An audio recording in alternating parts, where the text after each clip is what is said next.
Is it possible for spiritual healers, holistic practitioners, coaches to actually make a living?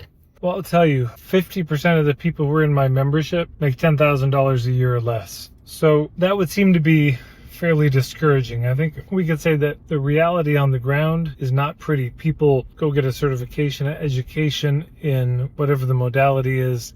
And I think a lot of people end up just not wanting to have the business. They do the yoga teacher training and just decide not to be a yoga teacher. I think that happens a lot. Some people probably try a little bit, decide to get a job, which is great. And then there are some people who really decide to hustle and it just doesn't work. They build it and they don't come. Is it possible? Yes, clearly it's possible because people do it.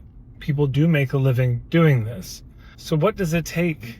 First thing, it takes treating it like a business and not a hobby. And a lot of people say it's a business, but they treat it like a hobby. But then it comes down to the same 7 fundamentals. The first thing is the ethics, making sure that your focus is on going for the truth about whether or not this is fit rather than going for the sale. Second, making sure you actually have enough space in your life to make this work. I can't even tell you how many people I see with no judgment about this, but their life is too full to have a business. That's the reality. There's no space to make a business work. Busy with things they're doing for fun or commitments in the community, they actually don't have space. 3, you got to have a niche. Can't try to be everything to everybody, and a lot of people resist this.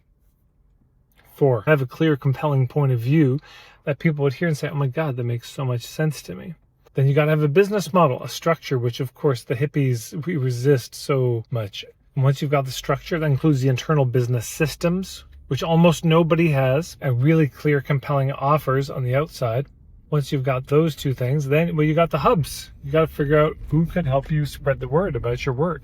And then you got to figure out a way to share your work consistently. Once you get those 7 things in place, I think you've got a fighting chance.